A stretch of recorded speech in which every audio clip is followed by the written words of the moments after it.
Good morning, my dear students. How are you? So, students, I hope that you all are very fine. And let me introduce one thing that we have completed section 1 of unit 2. And right now, we have moved towards section 2 of unit 2, which is the last stone mason. So, students, I will read this chapter for you and we'll keep explaining the meaning as well. Okay, so the last stone mason is the name of the chapter. And what will happen to a dying art? Will it survive the last stone mason? So here's a question, that there is an art of stone mason. Here the point is कि what is a stone mason? ठीक है, तो stone mason is a person that does the work of cutting of stone. ठीक है ना, stone mason is a person that does the work of cutting of stone.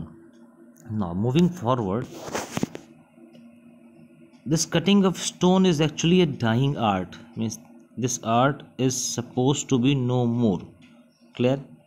But यहाँ पे एक question है, there is a question of an author that will it survive the last stone mason. ठीक है, चलो.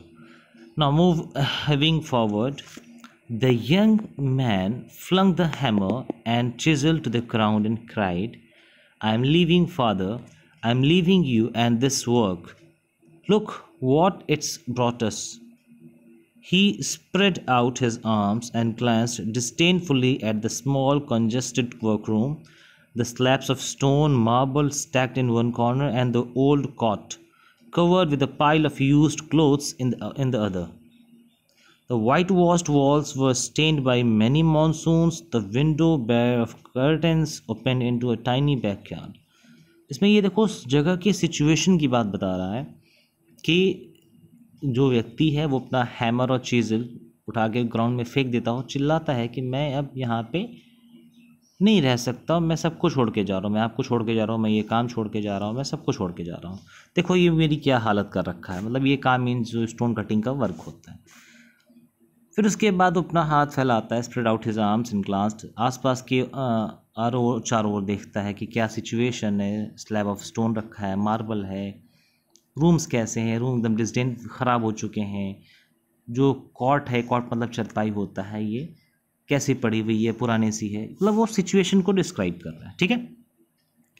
Now after all these years of work, this is all we have, nothing and nothing. This kind of work just doesn't pay. The old man started at his son in astonishment, stared at his son in astonishment. Although his voice trembled, it didn't lose its usual gentleness.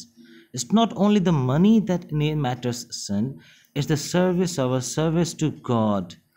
Father, the young man grunted impatiently. Times have changed. The stonemason's work has changed too. You can't live on sculptures or temples only.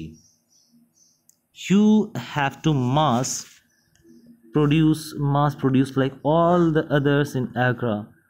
Come on, father. The lines around the old man's mouth tightened. अब देखो situation क्या है. ये तो paragraph change हो गया था, मैं इस पैराग्राफ की मीनिंग आपको समझा देता हूँ क्या है. अब ये कह रहा है कि फादर मेरे को इतने साल काम करने के बाद भी क्या मिला? नथिंग, कुछ नहीं मिला. ये वर्क कुछ पैसे नहीं देता है. ठीक है. और इस चीज़ को जब सुना तो फादर ने, जो ओल्ड मैन थे, वो अपने बेटे की तरफ देखते हैं बड़ा स्टॉनिश होकर, यानी आश्चर्यचकित होकर के कि ऐसा क्यों कह रहा है. फिर वो समझाते हैं कि बेटा देखो, हर चीज़ पैसा नहीं होता है. This is our service to the God. ये हमारी सर्विस है गॉड के लिए. बेसिकली दे प्रिपेयर स्टेचूज़ ना. जो स्टोन कटर्स होते हैं उनका काम क्या है? वो स्टेचूज़ को स्ट्रक्चर देते हैं. ठीक है.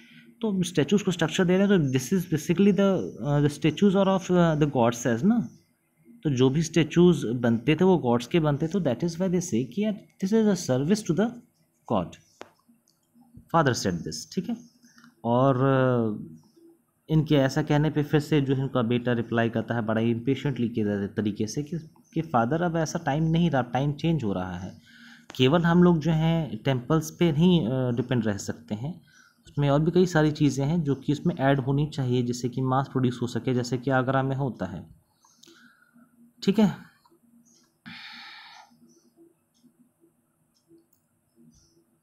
यहाँ से पढ़ना था। हाँ, the lines around the old man's mouth tightened. No my son, this is the work I learn from my father.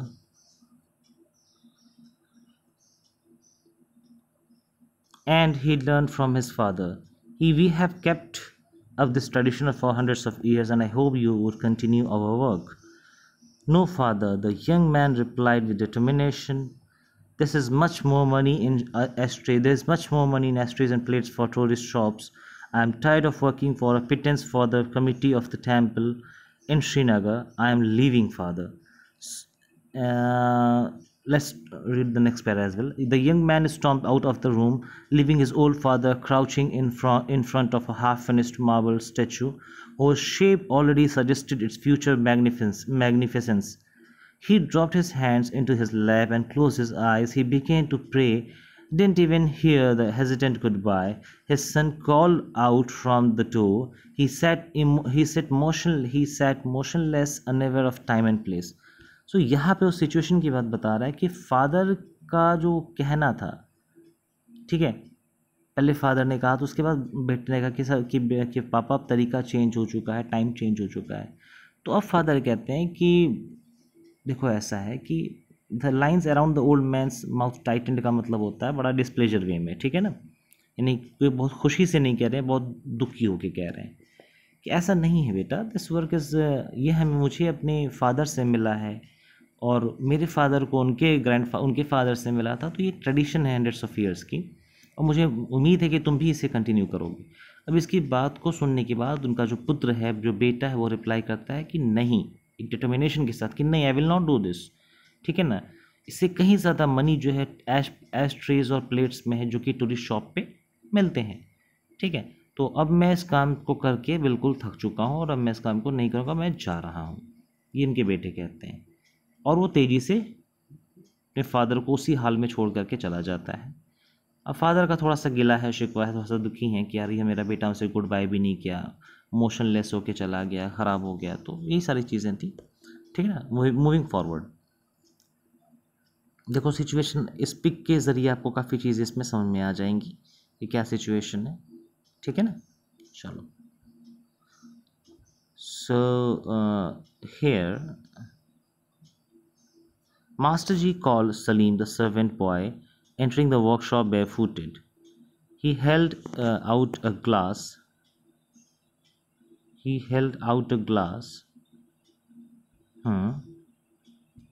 Of steaming tea in his hand. Master Ji, he asked once more, his voice filled with concern. The old man looked up. His face was ashen and he looked old and very tired. He beckoned the boy to come closer and motioned him to sit down.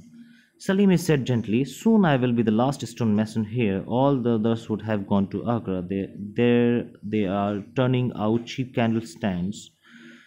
People raise ashtrays by the dozen. They are making stone, but they betray our skills or age-old tradition.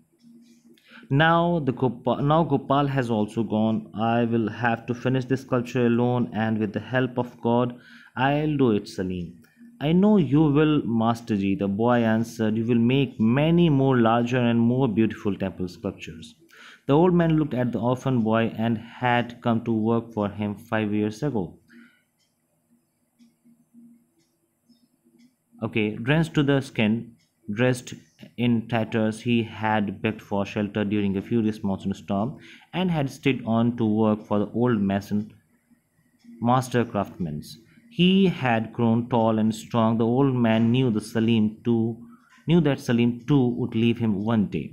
He sighed and looked into the serious eyes of the boy, clouded with sadness, a sadness the old man could not understand.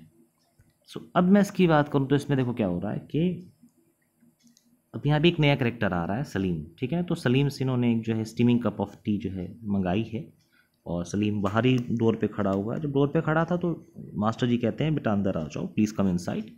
And अंदर बुलाने के बाद वो पूछता है कि master जी क्या हुआ. मास्टर जी कहते हैं कि देखो ऐसा है कि यहाँ के सारे स्टोन मैसन जा चुके हैं और मैं यहाँ का लास्ट स्टोन मैसन हूँ. मेरी बात कोई स्टोन मैसन नहीं आएगा और वो सब जा चुके हैं, आगरा जा चुके हैं, वो छोटे छोटे काम कर रहे हैं और वो अपनी जो प्रथा है, ट्रेडिशन है, सदियों की प्रथा, एज ओल्ड ट्रेडिशन का मतलब हो गया वर्षों की प्रथा जो है ख़त्म करके जा रहे हैं।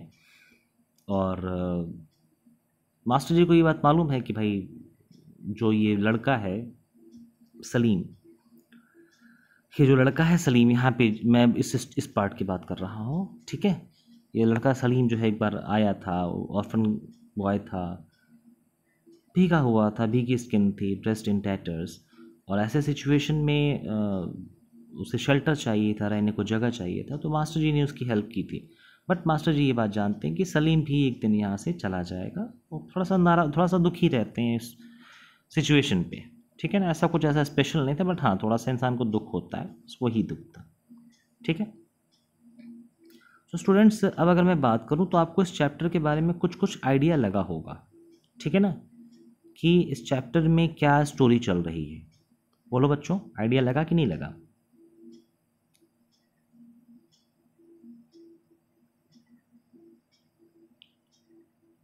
ठीक है ना। तो अब मेरा क्या सजेशन है आपको स्टूडेंट्स, कि आप थोड़ा सा इस चैप्टर को एक बार खुद से गो थ्रू करो, ठीक है ना।